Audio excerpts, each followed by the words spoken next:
Welcome to the Thrill of Driving podcast. Now, it has been a while since we did these podcasts. I think it's been a year and a half since we did it, but we are now back to doing it, and we are going to try and do this every second week. And we are changing the format a little bit. So, gone is the news. We are not going to discuss the news of the week, and the reason for that is Aatish and Karan, they are doing a weekly news. That is on the Evo India YouTube channel. It's also there on the Evo India Instagram as an IGTV, so you can go and check that out. On the podcast, we are going to be talking about the things that I want to talk about. And that means stuff that the Indian enthusiast wants to talk about. And we're going to start with, wait for it, the Polo. Yep, so we're going to talk about the 10, is it 10, 11? I think now it's 11 or 12 years that the Polo has been around. And joining me on this podcast is Evo India's assistant editor, Aatish Mishra. So yeah, we are changing things up, and I like this format a lot more because it gives us the chance to really dive deep into subjects we really want to talk about, like the Volkswagen Polo. Let me start with the Polo story in India. The Polo was launched back in 2010, so it was 11 years actually, Sirish, not 12. And it was the fifth generation of the Polo globally. But the Polo, as we know it, came in only in 2010 as the fifth generation car. And that car is still on sale in some form today, 11 years later. Now, that's the elephant in the room. Well, not really some form. It is, I think, now on sale in the best form it has ever been in. I know there was the 1.2 GT TSI, and a lot of fanboys say that the twin clutch automatic on that GT TSI is better than the torque converter. But actually, on a daily usable basis, the torque converter is smoother. That twin clutch wasn't the smoothest, and I can give it to you in writing that the torque converter will last better and longer than the twin clutch. So the Polo that we have right now, 11 years after it was launched, it is now in the finest form that it has ever been in. It has got a really nice engine. Again, the 1 liter engine has been downsized from the 1.2. It is a smaller capacity engine, but it is smoother, it is more responsive, it is more enjoyable to drive, and the Polo still, even now, even today, is the nicest car to drive at under 10 lakh rupees. Aatish, okay, I'm going to interrupt you there.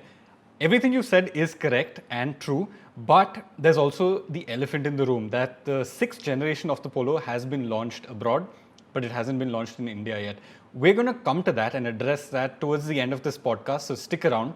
Before that, we need to start talking about the Polo story. Back in 2009, 2010, when you all started getting a whiff of the Polo coming to India, I was back in 9th and 10th standard, yeah? So I have very little perspective. Okay, well, actually, Aatish, sorry to interrupt you over there. We did not get a whiff of the Polo. We were force-fed the Polo over and over and over again. So our first drive of the Polo was obviously in India. It was in Mumbai at the Taj. I think it was at the Land's End at Bandra. And I still remember that sight. After the briefing, we were taken into the lawn, and there were a sea of red Polos. And I'm not kidding you, I've never seen so many cars of the same color parked end to end, nose to nose. There were a lot of journalists out there. Okay, not as many as you would find today, but there was still a significant number of journalists, and everybody had a car to themselves. Back then I was editing Overdrive, and we picked up two. We picked up the petrol and the diesel. If we wanted to, we could have picked up 4 cars. There were so many cars, and I'm seriously not kidding. There were just so many cars. Now, that would have been our first drive, but actually it wasn't our first drive, because before that I managed to sneak in a quick drive at the plant, and even before that we had driven the Polo. So we were shown the Polo design sketches, we were taken to Sardinia to drive the Polo on its global launch, and that drive, now you've seen pictures of Sardinia. It's an island off the Italian coast, and it is beautiful. Our hotel, when we landed on a charter. Back then, Volkswagen would really, they were lavish. So we landed on a charter, we were shuttled to the hotel, and you had the sea on the right, this deep emerald blue. I'm very bad with colors, but a beautiful shade of blue. Yeah, emerald is green. So whatever blue is, a spectacular blue on the right, and on the left was our hotel, which was all white. And man, it was unbelievable, the setting And the drive on those Sardinian roads, if you recall, the rally also happens in Sardinia. We did not go for the rally, we were there to drive the Polo. But a brilliant drive, superb roads, no traffic, and that was our first experience of the TSI engine in the Polo with the DSG twin clutch automatic, which actually came to India how many years later? 5 years later, Aatish? Yeah, I'm sure it was around 2014 or 15 that the TSI came in. So again, I'm rambling, and the reason why we have Aatish here is to cut out my rambling. So Aatish, please do your job. Yeah, so what you've told us right now is your journalist perspective, and that's all well and good. What I want to know, and I'm sure what the readers or the viewers and listeners to this podcast want to know, is where did the Polo sit in the Indian market at that time? What was its competition? What were the hatchbacks like back then? It was obviously not the first European hatchback. You know, we had the Fabia before that, we had the Punto, we had the Palio. So India had had its fair share of European hatchbacks. What did the Polo do when it launched in the Indian market? So let's start with what the Polo offered. It offered two engines. Both were 1.2 engines, both were 3 cylinders. There was a petrol as well as a diesel. Now the petrol was a naturally aspirated petrol, and it was a dog slow engine. I couldn't believe how slow that engine was. On the expressway, it managed to get up to triple digit speeds, but it took a while to get up to triple digit speeds. And I remember writing in the story in our road test at Overdrive back then that the Polo is brilliant on the expressway. It is as planted as any higher end car. So like a city, the Polo was even more planted than a city, but that engine just did not complement the chassis. The petrol engine was almost as noisy as the diesel. And remember, old Volkswagen diesel engines were pretty noisy. They would not fool anybody. You would always know that it was a diesel engine grumbling away under the bonnet. So what Volkswagen did wrong, and really wrong, was giving us really poor engines. And they probably thought that we Indians were buying as many Marutis as they could possibly produce. So what's the big deal? We'll also give them 70, 75 odd horsepower. The problem was that all the Marutis were feather light, and they're becoming even lighter now. But back then, Maruti's 70, 75 horsepower, it actually went quite a bit because the Swift was a light car. The Polo, on the other hand, was a heavy car. Now, it was engineered for European roads. It was engineered to be able to do 250 kilometers per hour on the Autobahn, and it could do that very well. A Swift cannot do that. But the Polo did not have an engine that could pull the car.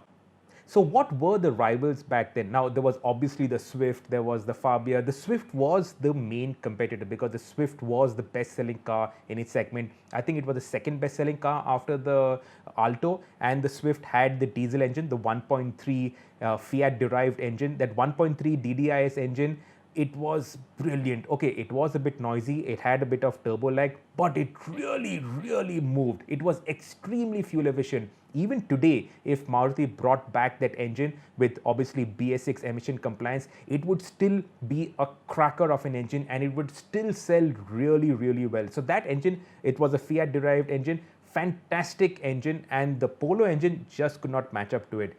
On the other hand, the Polo had excellent ride and handling. Now, the Polo is a soft car, so when you see all the cornering shots, there is a fair bit of body roll. It also lifts its inside rear wheel, but the handling is very composed. The front end has very good bite.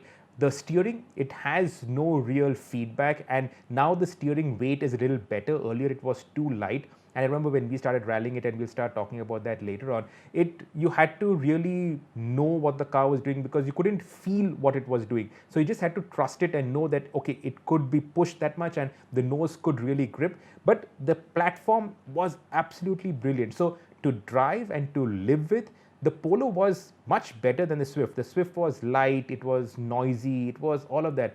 But the engine and transmission of the Swift was a much better package than the Polo. So the Polo was the first mass market car for Volkswagen in India. It was the first car that they made here in their big, massive Chakan factory. What did it do for Volkswagen's brand image in India? Because before this, all they sold were very expensive cars like the Passat. Yeah, so Volkswagen came in with a top-down approach. So their launch car in India was the Passat. The Polo was the first car to be manufactured in India. And remind me later on, Aatish, to talk to you about how they set up their plant and my first impressions of checking out the plant. So they started off with the Passat. The Polo was manufactured in India, and that was their big volume push. Volkswagen, they were gunning for Maruti Suzuki's market share.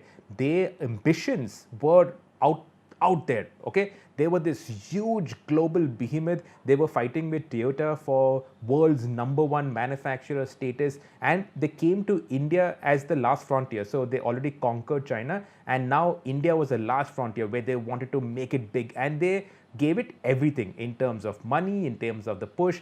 If you remember, their ad campaigns were incredible. They had this roadblock in the Times of India where the entire Times of India newspaper was only Volkswagen ads, and they were teaching you how to pronounce Volkswagen. It is not Volkswagen, it is not this, not that, whatever. So they were teaching how to pronounce Volkswagen. They were telling you what the Beetle was about. They were telling you about the Passat. They were telling you about the models. Then they had that talking paper. I remember that picking up the paper outside, and it started to, there was a sort of ringtone, and I dropped the paper. I thought there was a lizard in the paper. No, remember, early morning at 6:30 in the morning, in your boxers, you're going picking up the paper, want to go to the loo, and then go kiri kiri kiri kiri. So they had that. So they really made a phenomenal amount of song and dance. The number of press conferences that they had in the run-up to the Polo. They took us to the plant when the first Bhumi Puja happened. Earlier there at the plant, at the Chakan plant, there was a small temple on a hill. It's still there, but they've cordoned off the road that goes up to the temple. From the temple on top, you could see the entire plant sprawled out in front of you, and the parcel of land that they had was massive. It was a massive, massive operation. We went there when they set up the lines. The only thing that we really did not see was the paint shop, and all manufacturers keep their paint shops under wraps for some strange reason. The only paint shop I've really seen is the one at BMW in Munich, but otherwise manufacturers keep their paint shops under wraps. Maybe it's also to do with contamination and dust or whatever. But we saw the lines going in. Then they had a formal inauguration of the plant, which was again a huge, massive affair with all their suppliers also coming down. So they did event after event after event. You every month had something or the other about Volkswagen in the news. So the Polo, the build up to the Polo, it was quite spectacular. Nothing like that has happened. Even now with the Kushaq and the Taigun, the build up is nothing like what it was for the Polo. Let's just put that down to COVID-19 and cut them some slack here. But you had a funny story about driving the Polo at the plant. Why don't you tell that to our listeners? Okay, so this was before the media drives. I managed to wrangle a quick first drive of the car. It was in Chakan on the internal roads inside Chakan. And my first impression was that this is a cramped car. So that time, Jörg Müller, he was the president of the Volkswagen Group in India. Big, burly German guy. He must have been 6'4", 6'5", so like a big guy. And I told him that, no, this is a cramped car. Even the Swift has more space. And he said, nine. This has enough space. I will sit behind. I said, you would sit behind me? He said, yeah, I'll sit behind. So I was doing a film for the Overdrive show on CNBC. So I said, go ahead. And I don't sit with the steering wheel on my chest. I have a nice stretched out driving position. So I sat, I made myself comfortable. I said, okay, hop in. And he hopped in at the back. And then we actually did a piece to camera. So the cameraman sitting in the passenger seat, and I'm asking him, Mr. Muller, what do you think of the space? And he's like, yeah, it is good. And this is a tall guy. He's practically creating a dent in the roof so that his head can actually fit in there. But he's like, yeah, I am fine. So that was a drawback of the Polo. Even today, the Polo, it does not have space, even though it is a big car on the road, just under 4 meters, and it has good presence on the road. It does not have space inside the car. So the engines and the space inside the car, I think these are the two big problems with the Polo. But they addressed the engine problem because not too long after that, they launched the 1.6 Polo. What was that like? Was it the first warm hatch that India had after the Palio GTX? I think the Fabia also had the 1.6 at the same time. And if I'm not mistaken, the Fabia was the first to come with that 1.6 engine. But when they stuck that 1.6 engine into the Polo, it finally had an engine that could complement the chassis, because that 1.6 engine finally, it had 100 horsepower, so it had some performance, and then you could push the chassis, you could really enjoy driving the Polo. I did mention that the Polo's faults were its pace and the engines, but its huge strength was its dynamics, and the engine, it obviously enhanced the dynamics. And then that was the time when the 1.6 was stuck into the Polo that we said, now we can go out and rally the Polo. And that was going to be my next question, actually, because you guys built the Rally Polos to take on the 2-liter CDRs. What was that journey like? Why did you all even decide to take a Polo of all cars? So I started off rallying with the CDR. It was the best car that you could get. I had Mitsubishi backing me. So 3 years I ran the CDR, and then Mitsubishi was sort of ending their innings in India. And also the CDR, the parts were expensive. They were getting more and more difficult to find. And we wanted something contemporary. The CDR was not a car that you would see very often on the roads, and the demand for it was just waning. So it was not contemporary. And 4 friends, so Behram, our technical director of the team, he was rallying a S-Team, so was Anirudh, who was managing the team, and Rohan had just come into rallying, and he also wanted something that was a little new, a little that you could actually advertise and you could actually create some media buzz around it. And the Polo was perfect because back then Volkswagen had just started off their Polo Cup, their one-make championship. So they were really doing great stuff for Indian motorsport. They were professionalizing the sport. In fact, we should actually do a podcast on just the amount of stuff that Volkswagen Motorsport did for Indian motorsport, because back then, there were no air-conditioned towers at the Chennai racetrack. They were the guys who put ACs in those towers, so it is cooler to go and watch the races. Because of them, they set up that huge air-conditioned lunch tent that we all go and have lunch. It was because of Volkswagen. The Volkswagen India guys, the motorsport guys, they were terrified of getting Mr. Muller to the track because there were no facilities. The loos were upgraded because of Volkswagen Motorsport. So their contribution has been immense. So anyway, that is for another time and place. Now, they were obviously very strong on the racetrack, but they were not active in rallying. And that's when we said that, and we went to Volkswagen. Raj Siddhappa was handling the motorsport operations here. And we told him, let us make the rally cars. So it was a semi-factory effort. Obviously, it was us guys who were funding it and who were dealing with it. But we had a lot of support from the guys at the factory in terms of parts, in terms of engineering know-how, in terms of how to work on the cars. So we started off with the Polo. Now, obviously, how will a 1.6 Polo tackle a 2-liter CDR? That is a big question. But we did not really have an option. And we thought, okay, worst comes to worst, there is also a 1.6 class. So we'll just gun for victory in the 1.6 class. It so happened that once the Polo was developed properly, with the proper rigor suspension, with the ECU, with the performance mods, it then became quicker than the CDR, because the Polo is a more compact car than the CDR. The CDR, it has an independent rear suspension, whereas the Polo, it has a torsion beam. So the big difference is on the faster corners, the CDR is more planted and it is faster. But on the slower stuff, especially the hairpins and the tighter corners, the Polo, it turns much better. The front end, it darts into the corner, so you can turn into the corner, get out of the corner much quicker. And that was where we made up a lot of time. And then obviously as the suspension got developed, then on the faster stuff also the Polo became better. And in fact, the last rally that I did with the Polo, it was the Cochin Rally 2.5 years ago. So that was the R2 spec car, and the R2 spec car gets the thicker diameter dampers, and that was really, really, really fast. So our whole thing was that we take the Polo, we go rallying with it, let's see what it does, how it performs. In any case, we were going to spend that kind of money with the CDR. So we thought, why not use something that's a little more contemporary? Our bet paid off. Our very first rally, the 2013 South India Rally in Chennai, our car wasn't even developed. I was running Olin's dampers, which worked horribly in Indian conditions because they couldn't deal with our heat. So after 2.5-3 kilometers, they would go soft and I would be going through the stage. But we finished the rally and I won the 1.6 liter category. So the 1600cc category, on the Polo's debut, I took it to the top step of the podium in its category. And from then on, it just grew from strength to strength. And today, I think 75% of the grid at the INRC is the Polo. So the Polo is almost like the default car that you would use in Indian rallying. And it was all thanks to that 1.6 engine in the Polo. Now, Volkswagen Motorsport are working on the 1-liter TSI to get it also into racing and rallying. But even now, it is the 1.6 that rules the roost. Thanks. That's so interesting because the Polo is the car that I started seeing when I joined Evo India, on the rally scene. It was always there, and you all obviously had those pictures of slideways up on your wall and all of that. It's so interesting to hear this. There. I don't know if you can. Yeah. That's the one. That's the one that if. So I don't know if you're listening to it. Obviously, you can't see it, but the podcast is also going to be up on the Instagram handle of Evo India, on IGTV, and and it's also on all the podcast channels.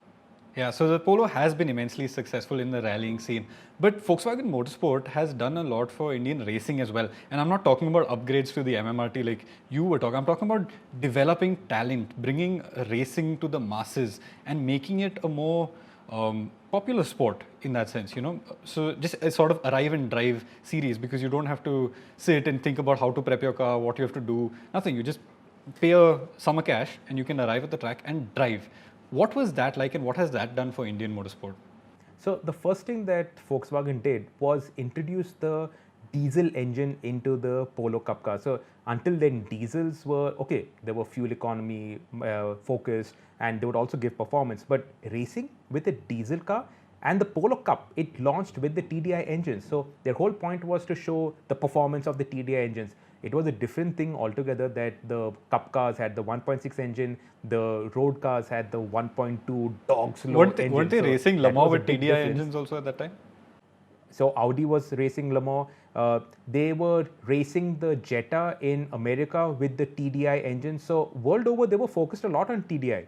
It was then afterwards, if you want to talk about Dieselgate, we can talk about that. When Dieselgate went, that's when all of that blew up in the face. But back then, 2010, diesels were a very, very big part of Volkswagen's arsenal. And later on also, when they brought the 1.6 diesel engine, that was a mighty powerful engine. I remember telling my colleagues then that when Volkswagen says that the engine makes 100 horsepower or 110 horsepower, those 100 horses really run. Whereas when other manufacturers quote 100 horsepower, those horses seem like ponies. They don't seem like proper thoroughbred race horses. Little did we know what was going on. So what did Volkswagen do for Indian motorsport? They identified talent and they pushed talent. Now, the whole India Volkswagen Motorsport project was actually pushed by Dr. Hackenberg. Dr. Hackenberg was the technical head at Volkswagen, a very smart, astute guy, and also a big fan of India. His wife was from Chennai, and he spent a lot of holidays in India. I remember he had taken his wife on a bullet, and they had toured the mountains of Tamil Nadu. On another holiday, he took a Vento and drove from Bombay to Calcutta to see how the Vento took Indian roads, how did the engine perform, and he was very proud of the fact that he got some 20 odd kilometers to the liter on that drive in the diesel, and the diesel was very efficient. So obviously he would get that. And one of the things that he told us was about the torsional rigidity of the Polo platform. And he said that you will not find such a torsionally stiff car anywhere. Okay, now we thought that fine, torsional rigidity, okay, nice, the Polo obviously handles well and all of that. But it was only later when we started to rally the Polo that we realized what he meant, because the S-Team, the CDI had to have a proper strut brace. The S-Team and the Baleno, they needed 20 strut braces because the chassis was so light and loose. Whereas the Polo, because the chassis was so strong, it never had to run a strut brace. It was so torsionally rigid. And one thing that you should know is that I asked Gurpratap Boparai, who is now the head of the Volkswagen, the Skoda Volkswagen Group, as they have now been renamed, and he said that the Kushaq and the Taygun will have better torsional rigidity than the Polo, which is a great thing. And the reason why torsional rigidity works for guys like you and me on the road is that when a car is torsionally rigid, when its body is rigid, you can actually run softer dampers. So the softer dampers don't affect the body control or the dynamics. So you have a stiff body shell and you can run softer dampers, so you get ride as well as handling. So that was a big thing that the Polo brought in. Sorry again for rambling. So what did the Polo do for Indian motorsport? It added professionalism. Before that, Indian motorsport was far from professional, honestly. It was quite chaotic, if I'm being honest about it. they injected professionalism. So the entire Volkswagen side of the pits was spick and span, neat, all the tools in order, all the mechanics knew exactly what they wanted to do. They were trained, they were properly trained. It was not like people who were learning on the job. They were trained as to how to do things, how to execute things. All their cars were prepared to the very same standard. There was no that somebody has done this to my engine or somebody has put grinding paste into my engine. And this is a fact. In the FISMEs and all that, you had all these fights. Every championship finale, you had fights that somebody's put grinding paste into my engine is not running properly, this is the problem, that is the problem, somebody has fiddled with this. Here, nothing. All the cars built to the same identical standard. The drivers could work on air pressures and anti-roll bar settings, and that was it. Only you had to perform in the car. That was it. And also, no matter who you were, you had to clean your car at the end of the day. You had to make sure that the car was, and it's not like, okay, I don't care if it's a dirty car. No, you had to go clean your car. You had to go get your tires. You had to go change your tires on your own. So they made everybody get their hands a little bit dirty. Everybody was treated on the same level, no matter who you were, whether you came in a Ferrari or you came in an Uber. I don't know if back then there were Ubers. Yeah, so everybody was treated on the same level. There was data. So that was the first time people actually saw printouts of data and see what they were doing in the corners, what speeds they were pulling in the corners, what were they doing with the throttle, with the brake position. So they taught them in terms of technical. They actually ran fitness camps earlier. Race drivers, rally drivers, everybody had a belly. Here they injected professionalism in terms of fitness, that you bloody well get fit. And honestly, you didn't really need to be super fit to drive those Polo Cup cars because they were easy to drive. After driving our rally cars, when I did a couple of races, those races were a walk in the park. And even though it was in Chennai at 40, 45 degrees heat and 80% humidity, but it was far easier than rallying. But anyway, they made their kids get into fitness. They did proper training camps. They had also proper evaluation camps. So it was all transparent and above board. And like you said, it was arrive and drive. So you come, you pay that 10, 12 lakh rupees and you get a fully prepared car waiting for you at Chennai. You don't have to spend anything on it. They will give you a suit, they will give you a helmet. Later on, they also started giving Hans devices. They made sure that the cars were super safe. All the drivers had the best equipment and the best kit in terms of safety. So that was superb. And now that has actually snowballed and everybody else has now become so much more professional. And it is all because of what Volkswagen hammered into all our Indian motorsport enthusiast heads through the FMSI, the racetracks, everything.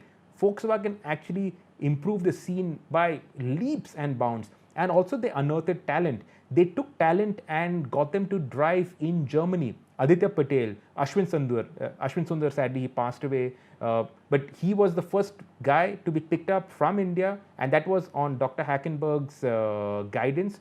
And he took Ashwin Sundar to Germany, put them in the single seaters. He didn't perform too well because obviously it was out of his comfort zone. Here in India, you're driving the Formula Roll-Ons and the Formula LGBs, and there you're driving a proper full-blown single-seater. So it was a big jump for him. But he took drivers from India, took them to Germany. Then they had an exchange program for drivers. So South Africans came to India, Indians went to South Africa, same with China. So the drivers got more and more exposure. So yes, Volkswagen has done a huge amount for Indian motorsport, but let's come back to the road car scene, because after building this image of appealing to the enthusiasts, they launched the GT TSI, a car that we at Evo India know and love, and a car that enthusiasts all over the country love. I remember the first Polo I ever drove was a GT TSI, and that was Evo India's long-term car back here when I was an intern. It was a funny story actually. Osip took me across town to pick up his Super Thar. It was at service at Mahindra's service center, and he took me with him and he said, "You've driven an automatic before, no?" And I lied through my teeth. I said, yeah, I've driven. He could tell, I think, that I was lying, because he said, "Okay, just remember, keep your left foot on the floor. Don't touch the brakes with your left foot." And he handed me the keys and said, "Okay, take it back to office." I managed to bring it back safely and all of that. But yeah, it was the first time I got my hands on the Polo, and it's something I'll never forget. What did the GT TSI do for the Indian car scene? The actual takeaway from the story is that Osip, he loved that Super Thar so much. If you all had gone in a Rolls Royce also, or even if you had gone in a Lamborghini, to the Mahindra dealership, he would have given you the Lamborghini and he would have driven the Super Thar back. He was so possessive about that Super Thar. Nuts. So anyway, the GT TSI, what a car. Even today, what a car. The GT TSI, like I said, we first drove it in Sardinia on the global launch of the Polo, and 5 years later, we actually got it in India. That engine did the chassis even more justice than the 1.6. It was a quick engine, turbocharged, so a lot of low down grunt, the DSG gearbox, quick, snappy gearbox. It was what was wrong with it? Maybe it didn't have paddle shifters, but apart from that, you did not care about anything else. It was such a good package and it sold really well. Okay, not in huge numbers, but whatever they could make, whatever they could produce, it sold. And even today, this is the car that is in demand. In the second-hand market, you don't get 1.2 TSIs cheap. It is all well maintained, well looked after. It also got a lot of women you will see in 1.2 TSIs. They like performance also and they like the convenience. So overall, that car was such a sweet spot. Only problem, pricing. It was expensive. If it was maybe a lakh and a half cheaper, it would have really moved. But everything was imported. The engine was imported, the transmission was imported. So obviously that would be the price. But honestly, that car is still my favorite. And that GT brand has become so iconic that Volkswagen has decided to take it and put it onto the Taygun. You know, it's grown that sort of an image where they've decided to just transfer it. Anyway, but there's another thing that I need to address here, which a lot of people on social media particularly complain about, and that is Volkswagen's unreliability, that the cars are unreliable, that the spares are expensive. What did Volkswagen do wrong, and why did they build this image of not being a very cheap car to own? So here's what I've always said, that there is quality and there's perceived sense of quality. A lot of automotive journalists also get that wrong. So when the door shuts with a thud and the door shuts with a clang, that is perceived sense of quality. That is not pure quality. It is the perception of quality. And honestly, the Japanese cars, in terms of sheer outright quality, they have always been better than the European cars. And forget the American cars because they come nowhere close. So a Toyota, nothing shuts with a thud, does it? But those cars, they last and last and last. I'll give an example of the Etios. The Etios is a very light, fragile seeming car, but it's scored 4 stars in the crash test ratings and it lasts. The quality is unquestionable. The quality is so good. So the German cars and the Polo, if you take that, it was never as reliable as a Swift. A Swift, the parts were cheaper, the service centers were all over the country. Maruti's service is geared up to deliver like an outstanding service experience. You drop it off in the morning, by afternoon the car is ready. There is never any haggling over price. It's all very transparent and it doesn't cost as much. With the Polo and with the Volkswagen service, it was expensive. That's number one.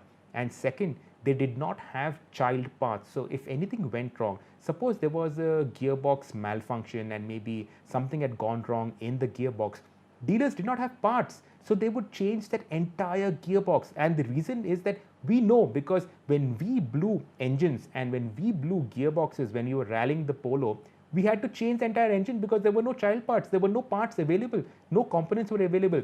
It was, I think, a couple of months later that we realized that you could actually get a few child parts at the Skoda dealership because it was the same engine. But the Skoda guys, somehow they had child parts. The Volkswagen guys did not have child parts. And that was also the other problem, that Skoda was a separate entity, Volkswagen was a separate entity, the plant was a separate entity. So there are too many things, too many plates, too many dabbas that were going round and round. So that has all now been sorted out. So now it's become more streamlined and the entire operation is just one company. But earlier there were just too many branches to the empire, even in India.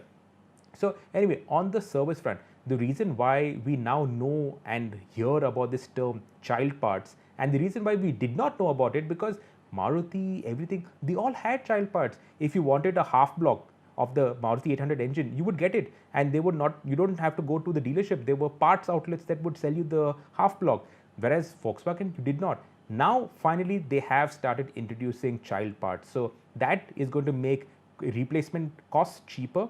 So that will also improve the long-term cost of ownership. TCO, total cost of ownership, that they talk about. So that is one big thing that they're going to implement with the Kushaq and the Taygun, and they've also implemented that on the Polo to some extent. So now they say that the service costs of the Polo are almost on par with its rivals. The problem is that they were going up against Maruti, and whatever you say about Maruti, their service setup is out of this world.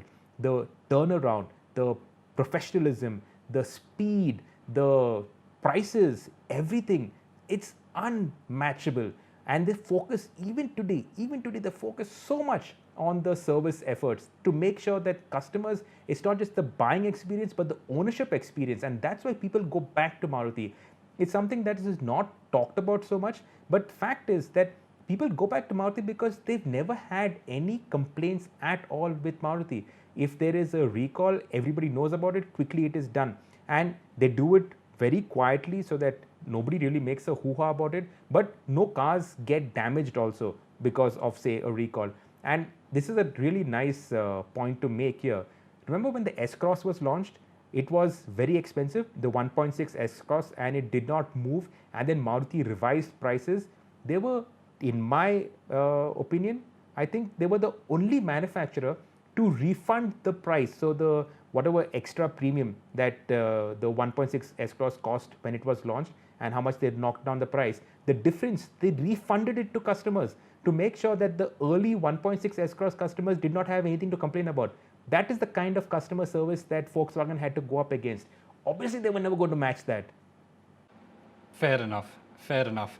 Now, fast forward to 2020. Yeah, BS6 norms came in, and the Polo, it remained the same in terms of its platform, but the engine changed. So out went all of the diesels, even the 1.5 GT, the TSI engine, the 1.2 TSI was killed, and in came a 1 liter 3-cylinder TSI with a manual and with a torque converter automatic. So the GT switched from the DSG to the torque converter. What was that shift like? Was it a downgrade from what we had gotten used to around the Polo? Now, I still think that the Volkswagen, the entire group, that does not mean just Volkswagen, but Skoda, even Audi, they still need diesel engines. They don't have diesel engines because with BS6, they knocked out the diesel engines completely. I think it was not the wisest move because people are still buying diesels. Petrol is almost $100. Diesel is, I think, 85 or so.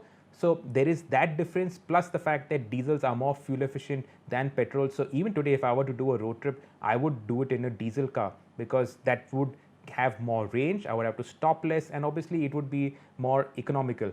So not having a diesel is a problem, definitely, for Volkswagen.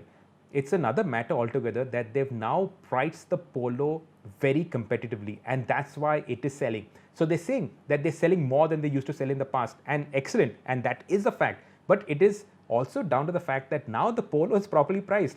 Earlier it was too expensive. When they launched the TSI edition, so the 1 liter Polo, when they launched it last year just before the lockdown or during the lockdown, that at 6.5 or 6.9 or something, that was the most competitively priced turbo petrol car in the country. I think the most affordable turbo petrol car in the country. And that is brilliant. And the TSI edition did not skimp on features. Okay, the Polo does not have a 2000-inch touchscreen. It has a regular, 6.5-inch touchscreen? So a small little touchscreen. It has analog dials. But come on, the driving, it makes up for everything. Now, this new 1 liter TSI engine, I think it sounds better. It is a 3-cylinder engine, not a 4-cylinder.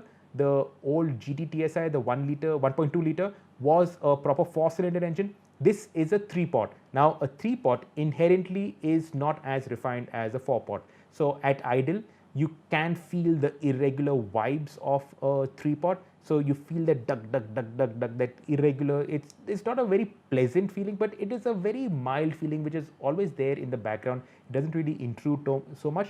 But when you gun it, it does become a bit noisy. Now, that noise, the increase in noise, is accompanied by a proportional increase in speed. So it's not like the engine is making lots of noise and you're not going fast. Here, the engine is making noise, but you're going at a considerable rate of knots. And that makes that noise seem spotty because the noise is accompanied by a serious turn of speed. So I actually like that noise, and I like the character of that engine.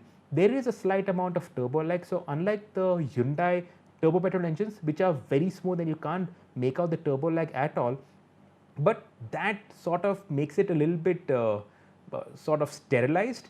Whereas here, that slight kick that you get when the turbo comes on boost, you can also hear the turbo whistling away. That actually enhances the character. That makes it feel fast. That makes it feel enthusiastic. You really want to go and gun the car. You downshift from third to second. You get into the power band.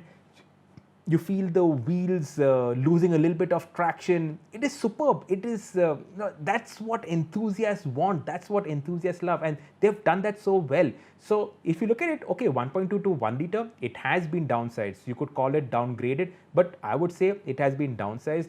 Obviously, DSG to torque converter, a torque converter is cheaper than a DSG, so that is also downgrade. But overall, that package is actually better than that old GT TSI. And like I said at the start of this podcast, that will last you much longer than the GT TSI.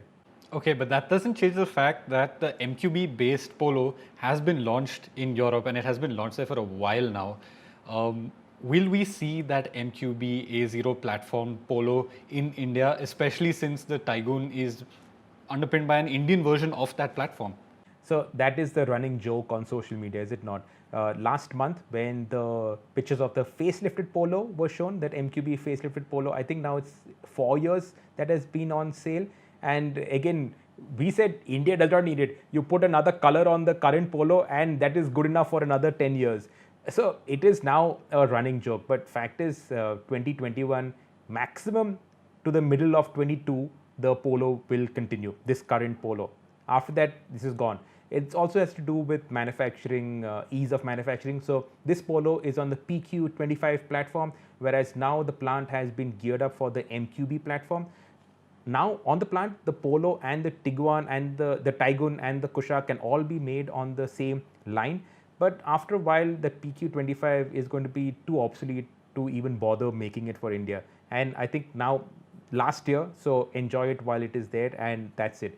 After that, what are Volkswagen going to do? Okay, so right now they haven't said anything about the Polo, and here in India there is no work going on the next generation Polo. But I suspect that work has already started in either Wolfsburg or in Mlada Boleslav. Somebody, either Volkswagen or Skoda, will be handling that, and they will have to make a hatchback. Now, the Polo globally is based on the MQB A0, the same one which India gets, which has now been localized for the Kushaq and the Taigun. The Indianization is basically the adapting of the platform to use Indian steels. Funny story, but the Polo, it still uses imported steel. So even though the body panels are stamped here in India, the steels used for the Polo are imported. Can you believe that? That's the low level of localization. Whereas the Kushaq and the Taigun, they've been localized to 93%, should go up to 96%. So now that platform is already here. It doesn't take much to then body a Polo on the platform.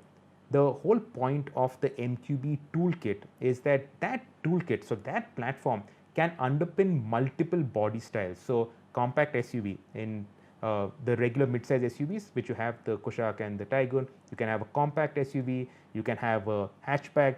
Obviously, the first variation after the mid-size SUVs is going to be the new Vento / Rapid, which I don't think they're going to call Vento or Rapid, but the replacements of the Vento and Rapid are going to be based on the MQB platform. And then why not the Polo? Of course, the Polo will come. Will it come in this year? No. This year, end of this year, we will see the new Vento and the new Rapid and whatever that's going to be called. And then next year, I think middle 22 or towards the later half of 22, we will have the new Polo. Now, obviously, that will have to be re-engineered a little bit to fit in at under the 4-meter rule that we have here. The global Polo is over 4 meters, but it will come. Why will it not come? It does not make any sense not to bring it. That plant is capable of serious production. It's a huge plant. Obviously, they'll need to make more and more cars. They can't just make the Kushaq and the Taigun, or just the Kushaq, Taigun, Vento and Rapid. They will bring the Polo, and in terms of the interiors, now the infotainment will be the same. across everybody. The digital cockpit will be the same across everybody. So there will be considerable parts sharings also. So the Polo will not be expensive also to make. Fair enough. So if you've been wondering where the Polo is and why it hasn't come here, it's because Volkswagen have finally started localizing the platform. Their focus is on the Kushaq and their sedan first, and then hopefully, and most likely to be fair, the Polo will make it to India. 200%. 200% will come to India. Fair enough. And I think we've covered everything that we've had to talk about on the agenda about the Polo, but I want to end with this. Sirish, what's your favorite memory of the Polo? It'll have to be building the Polos for rallying. Those 3 years that we ran the Polos as Slideways Industries, a proper full-fledged rally team. There were the 4 of us that started Slideways. Then after that, we got proper big shot rally drivers. So Karamjit Singh came down from Malaysia. He drove our car. Vikram Matthias drove it. Dean Mascarenes drove it. We had 7 cars running at one time in the National Rally Championship. We were the largest team in the INRC. We had more cars than Mahindra, the factory team. We won the team championship in 2013. So those were the best days. Rallying, dealing with people who were just there purely for passion. I think apart from Gaurav Gill, nobody else makes any money out of rallying. It is not their profession. They're just there because they're just so passionate about cars, about driving fast, and about rallying. So those days were great. Obviously, we were learning how to make the Polo, how to build the Polo, how to make it faster, and also how to get ourselves quicker to deal and beat the other rally drivers. So those days were the best, and the kind of support that we got from Volkswagen Motorsport, I will never forget it, because without the support, we would have not been there. We would not have been right at the top from the very get-go. So that definitely has to be my best experience with the Polo. And then 2.5 years back, when I did my last rally, the popular rally in Cochin with the R2 spec Polo, it was the fastest Polo that I ever driven. And plus I was driving it on tarmac, and tarmac rallies are twice as fast as dirt rallies. And I managed to finish second in my class. I beat Gaurav Gill on 2 stages, and I took the Polo to the highest finish, that R2 Polo to the highest finish that it ever did. So great memories with the Polo. Behind me on my wall, there are pictures of the Polo, the pictures of my times at that popular rally. It's something that, and a chapter of my life that I will never forget. And you got to remember that Evo India magazine, it came in after we started rallying the Polo. So we started rallying the Polos. We were having so much fun with cars, with engineering the cars, with driving the cars. And then we wanted to create a magazine that reflected that enthusiasm, because we felt that the other magazines were a little too focused on just testing, and news, and scoops. So we wanted to do a magazine that was just purely for the enthusiast, and a magazine that would put Polos on the cover, as well as Ferraris, as well as Porsches, fast cars. Even if you were driving a Swift, you can always weave a story around the Swift from an enthusiast bent. So pictures of cars sideways, having fun with the cars. So all the rallying that we did, that actually led to Evo India magazine and led to where we are today with the Thrill of Driving podcast. So we really have a lot to thank the Polo for. But that said, it is high time that we had a new Polo, because 11 years is one too many years. Right. Thank you so much, Sirish, and thank you to everybody for listening and staying with us so long. I hope you enjoyed this new format of the Thrill of Driving podcast. What we're trying to do here is bring you insights and knowledge about the automotive industry that you won't find online or you won't find in a news story. I'm lucky enough to have Sirish around to pick his brains whenever I want, and I'm trying to get that onto an online platform so you can have access to it too. Leave a comment, let us know what you think of this podcast, like it, share it. All of that really helps us, and it helps us do this better and reach more people, reach more enthusiasts like you.